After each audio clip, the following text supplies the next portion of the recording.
ค่ะสวัสดีค่ะสวัสดีค่ะมาเที่ยวที่ไหนลูก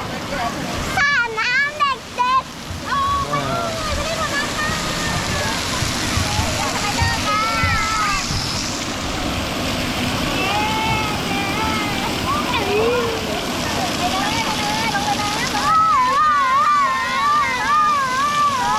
เย็นเย็นเย็น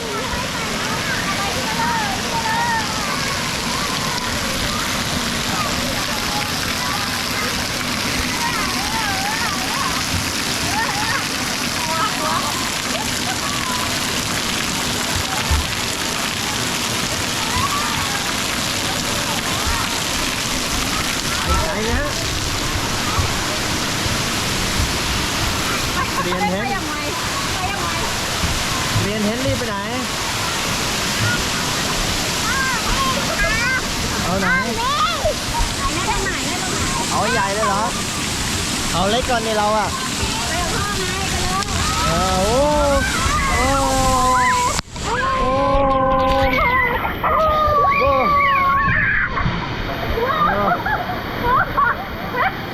ไหนมีกันได้ว่าดูมีกันได้ว่าดูมีกันได้อ่ะน้ำกระเด็นไหลนะมายิงคนกันยิงคนเดินแล้วยิงคนเดินยิงปืน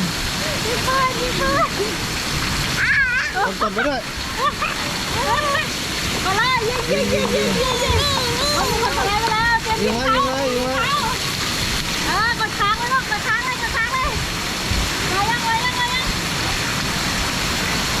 ไปยิงคนอื่นมาแล้วโอ้โหเขาไปแล้วอ่ะหนูนี่หว่ามีหลายอันอันนี้ยิงคนน้อย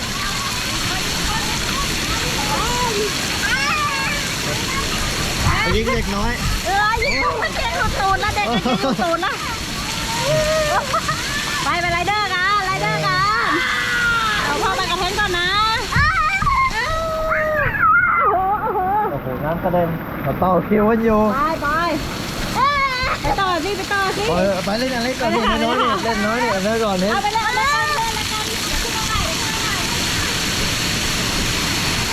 โอ้ยทำไมอ่ะยังอีกน้ำ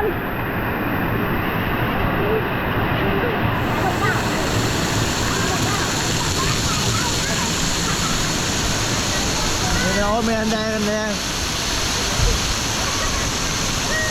ยางสีแดงด้วยเนี่ยยางสีแดงด้วยโอ้มีคนล้มเดี๋ยวพ่อถ่ายรอถ่ายแบบนี้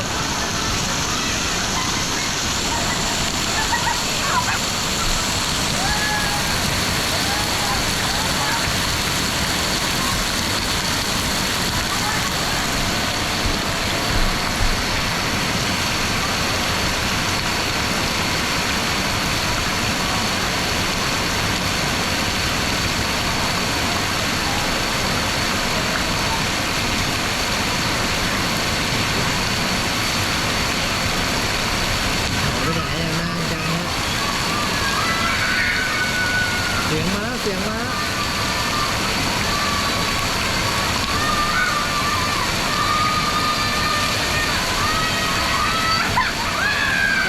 ตู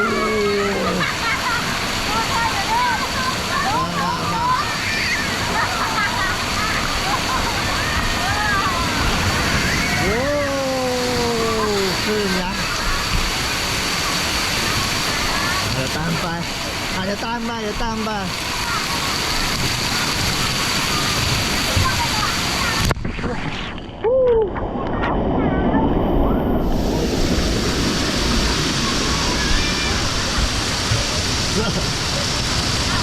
เว้นกระเด็นแล้ว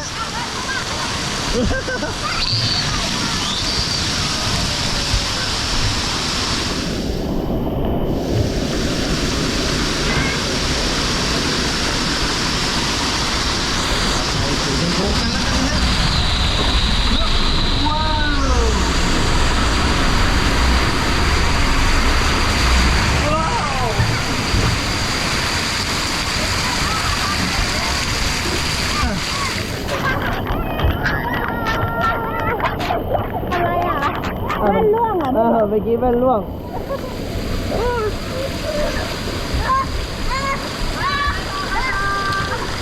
อันสีชมพูไหลดีปะ ไหล สี ดี แดงตรงกลางแม่งไม่ไหลแล้วกระดึ๊บเอา อ๋อ ไปสีชมพูกัน กินขึ้นล็อกอะไรไม่รู้ เดี๋ยวลองไปดูในคลิปอันนี้เป็นแบบครั้งแรกตัวปัวมันก็สวนน้ำเลยนะครับ ไปเลยไปเลยไปสีชมพูกัน เอาสีชมพูกันเนาะเมื่อกี้โดนน้ำกระเด็นใส่ ถ่ายหน้าลูกเยอะๆไม่ต้องถ่ายตูดเขา ไปเห็นโอ้เมื่อกี้โดนนี่แว่นถล่นไม่รู้ตัว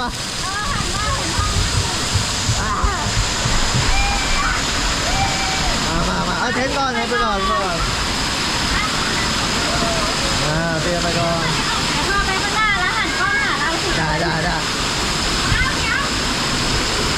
เดี๋ยวรอดูคนก่อนนะ ถ่ายหน้าลูกเยอะๆอะไรด้วย ทำอีกเหรอ ไปก่อนรอพี่เขาก่อนบายบายกองเปียกบายบาย เดี๋ยวพ่อดูเขาก่อนเขาไปแล้วเดี๋ยวเราไปเลยนี่เขาลงมาแล้วไปเลย พ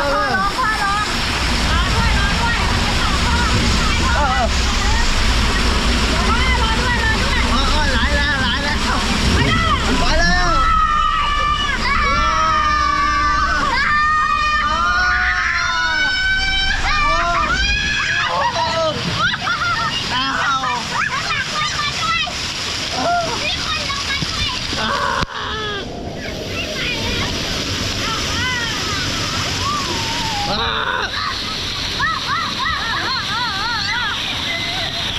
เราจะยาวๆกันเลยนะฮะ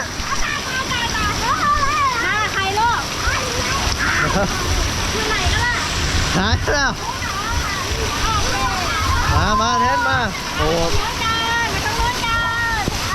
เฮ้ยต้องมีไวมากเลย อันนี้ไม่ค่อยไว ไปอันนี้สีแดงไม่เท่าไหร่นะฮะต้องสีชมพูฮะ โอ้ไวมากเลยอ่ะ เห็นไหมคอนเทนต์เป็นไงบ้าง สนุก สีไหนแรงกว่ากันสีแดงสีชมพู สีชมพูแรงมาก โน่นถ่ายรถกัน จะมาแล้วไปสีเขียวอ๋อสีเขียวไม่เปิด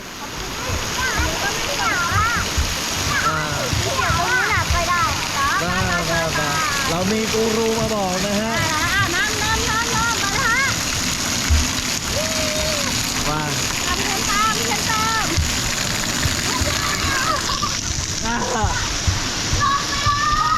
งไปแล้วโอ้ยใช้กันตาแล้วโอ้ย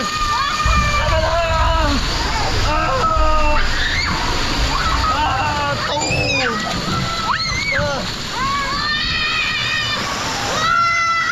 สีหน้าคอมเมนต์ เอาไป มาเลย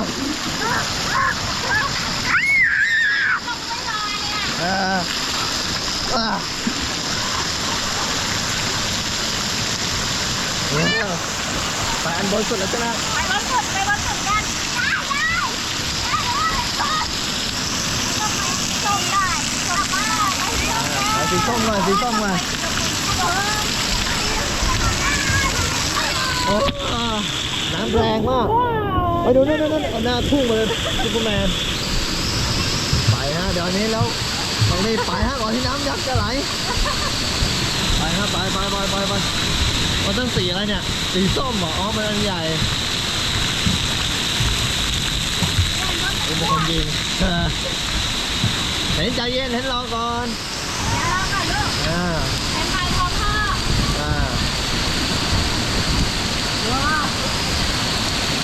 มันจะตกเขามีกันน้ำ มาไปแล้วเทนเอานะโอ้สีส้มมานี่มาต่อพ่อไว้นะเอาหน้าไปแล้วฮะว้าว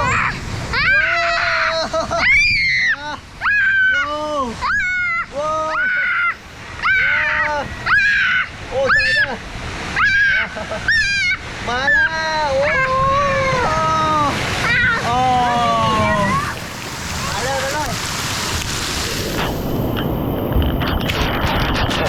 อยู่ท่ามกลางโอ้ยมาแล้วโอ้เราอยู่ข้างน้ำสมรภูมิน้ำนะฮะน้ำรุนแรงมากเด็กน้อยนะฮะสุดยอดจริง ไวมาก